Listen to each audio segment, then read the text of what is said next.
Hey everybody, welcome back. Today I am going to make another floating shelf. This one is going to be different than the original floating shelf that I made, which if you haven't seen that video, I will link it at the end.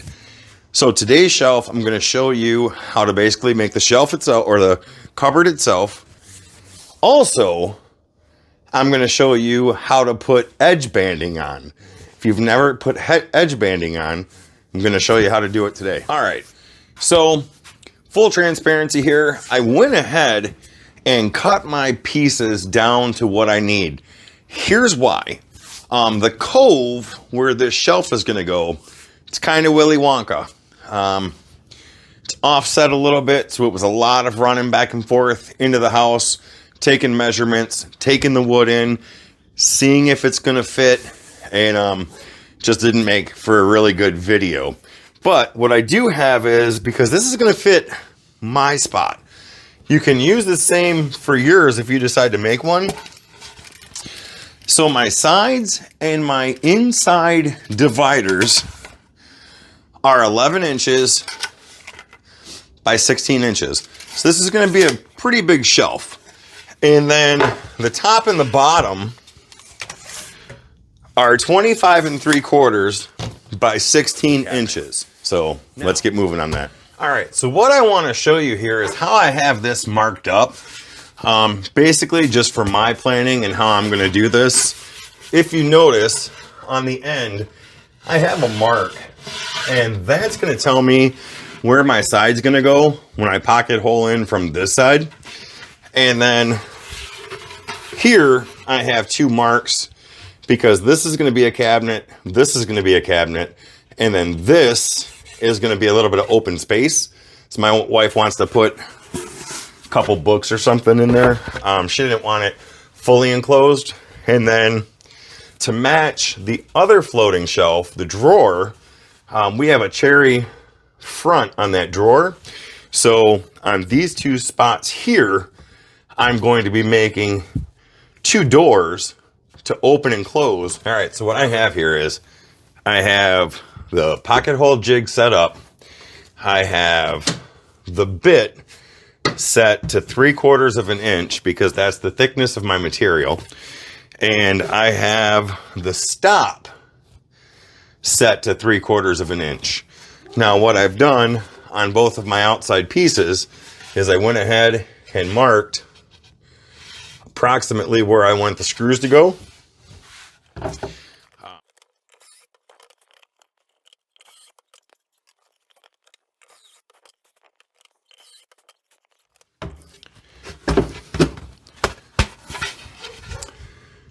There we go.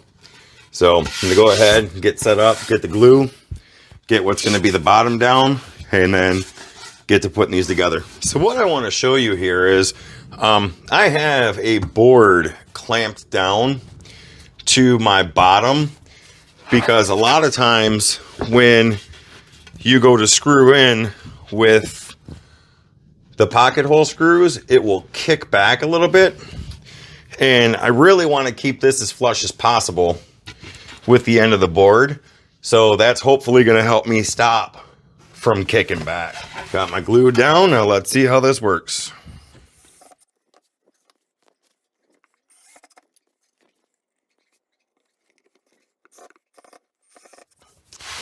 Awesome. Quick and painless and flush all the way. So I'm going to go ahead.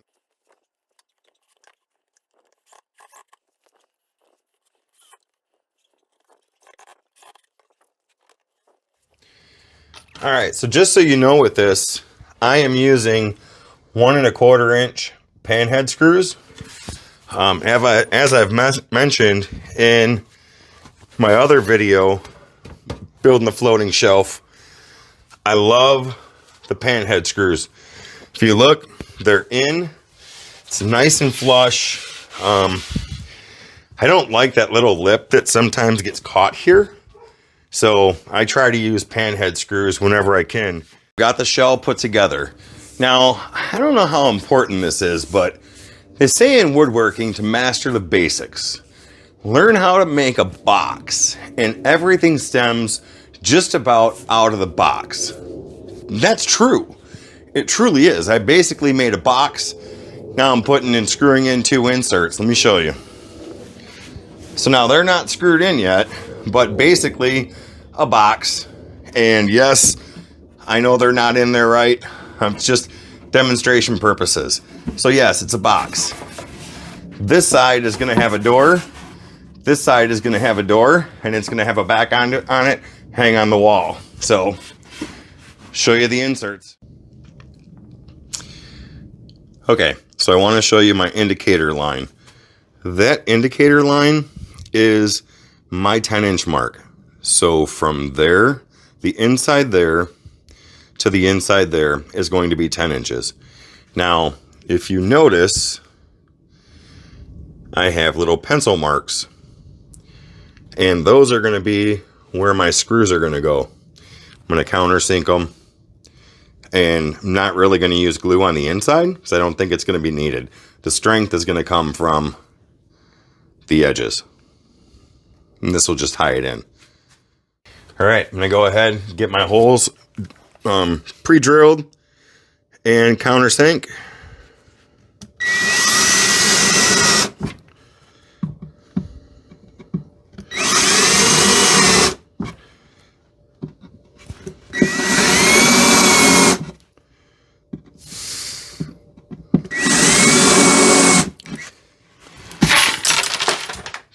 Did you see that? Yeah, I just did that. I sent my screws flying.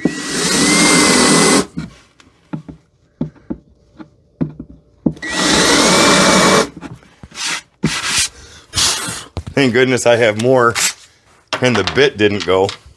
Ha! Nice.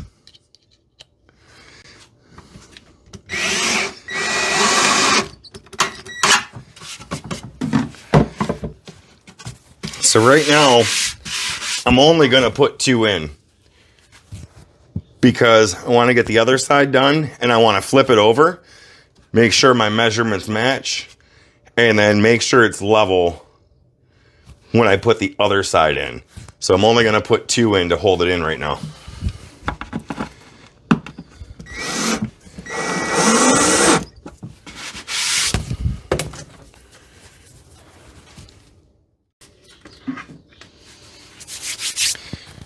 All right, so I've got screws into the bottom, measured it off. My openings are 10 inches in front, 10 inches in back.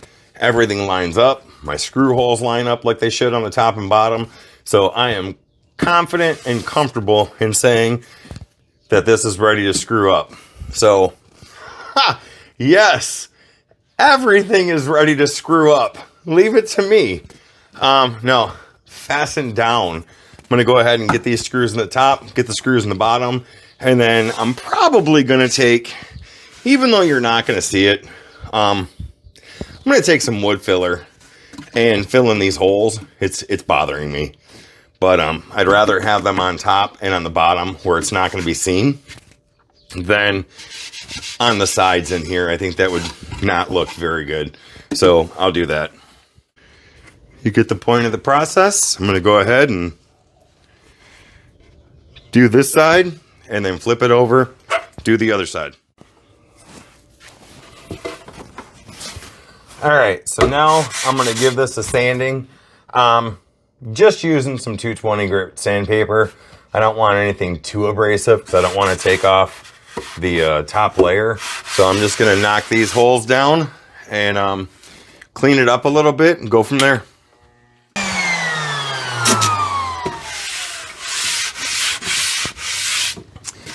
And that's it for that side. And as you can see, those holes filled in nicely.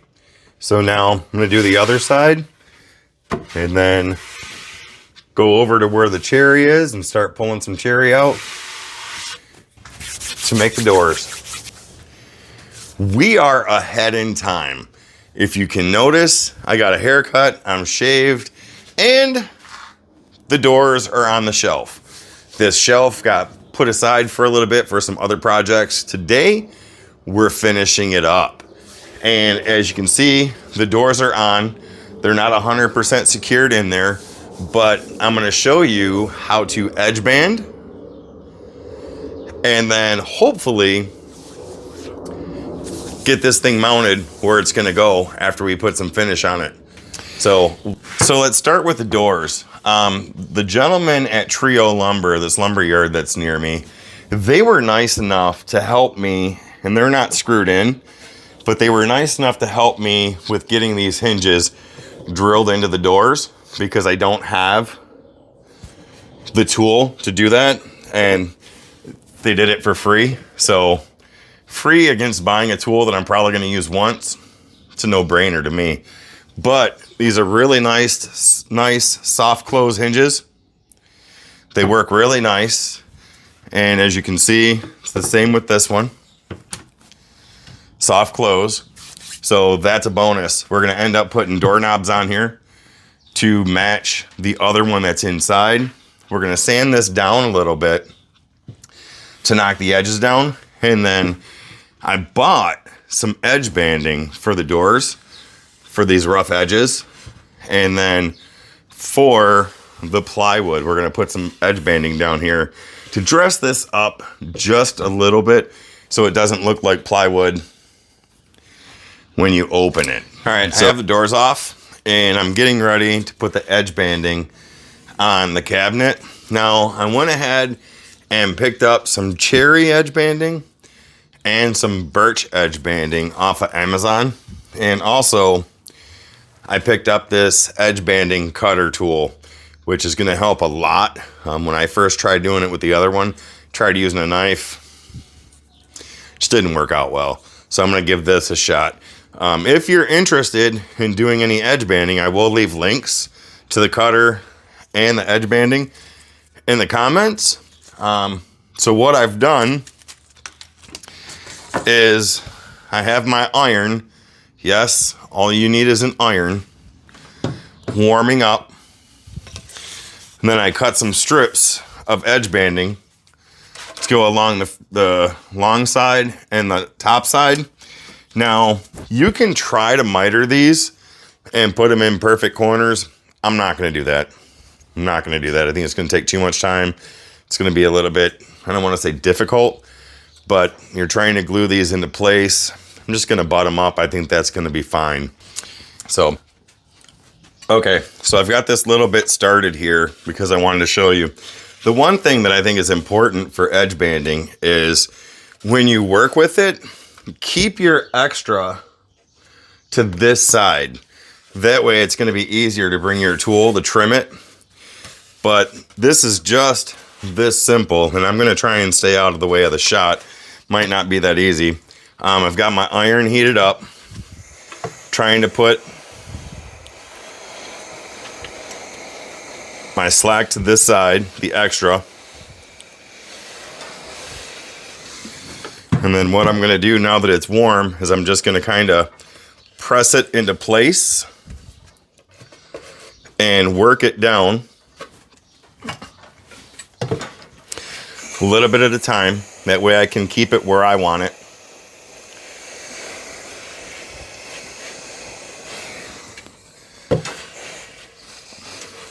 But it really does heat up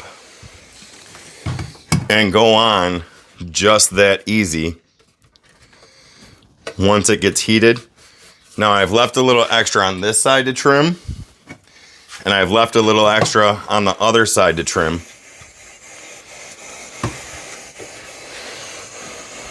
You don't need to keep it in one spot very long because it gets hot fast.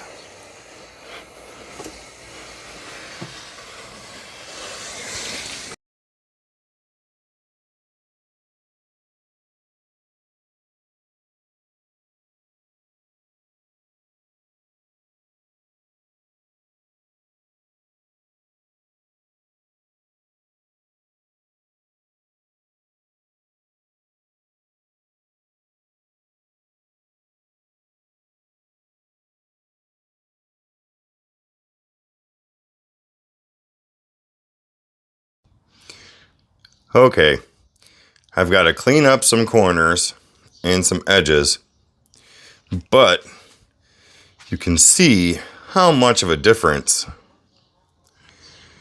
that banding makes. This is going to be my backside, so I'm not necessarily worried about this, but you can see how the edge banding blends in and hides that plywood look. So these are the moments I wish I had a vise or some type of workbench clamp. This is going to be a little bit hard. So I'm working on the cherry now, and I'm going to do all 4 sides because I've got some burn marks from the table saw in here, and I kind of want to cover those up. So it's going to be the same thing. I'm keeping it in place, getting it into place, leaving a little bit of overhang, and just heating up this end spot enough to get it warm. Then I'm going to get it into my position. Now in this case, it doesn't really matter if it's to the front, to the back, because I've got the opportunity to trim it on both sides, but I want to try and keep it consistent. So I'm just going to trim to one side.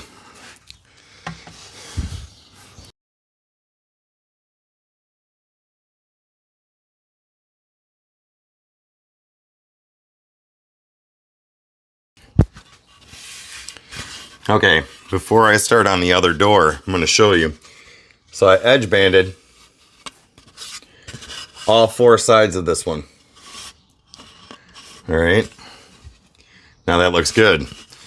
And what I want to show you is, once I got it on and it dried, I went ahead and sanded just a small chamfer in here. And now it blends like it's not even edge banded. Can you see that? Looks as if it's the piece of wood itself. So if you can accomplish that, that is awesome. Now, what did this one look like? Pretty much like this. Had some saw marks, had some burns in it. I'm covering all of that up with the edge banding. And then this one will look the same as that one. Pretty cool.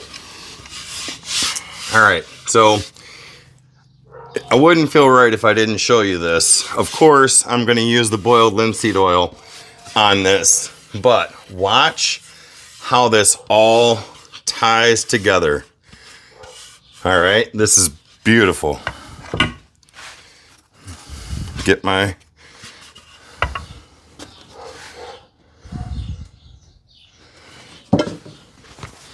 this cherry's going to suck this up.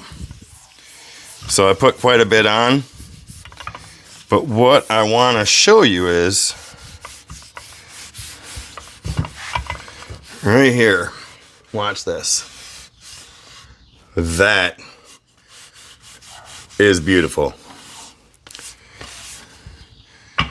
That veneer just takes the boiled linseed oil and just makes it blend right in. So this is the front. Putting a nice coat on the front. Once it's ready, I'll put it in the back. But watch this.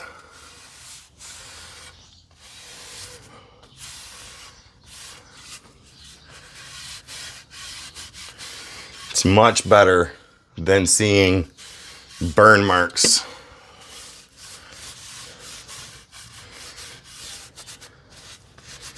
And it blends so nicely. So that's it.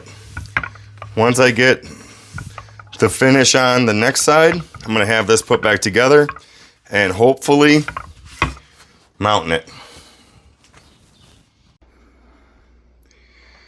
Okay, some of you are going to ask how I mounted this.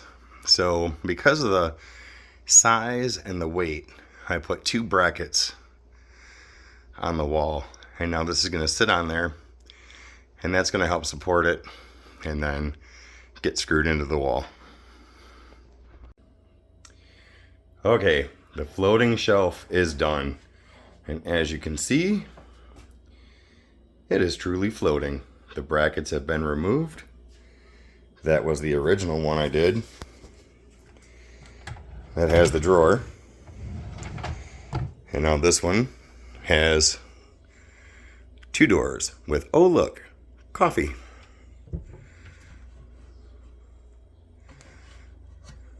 Awesome. Now the fireplace is coming together.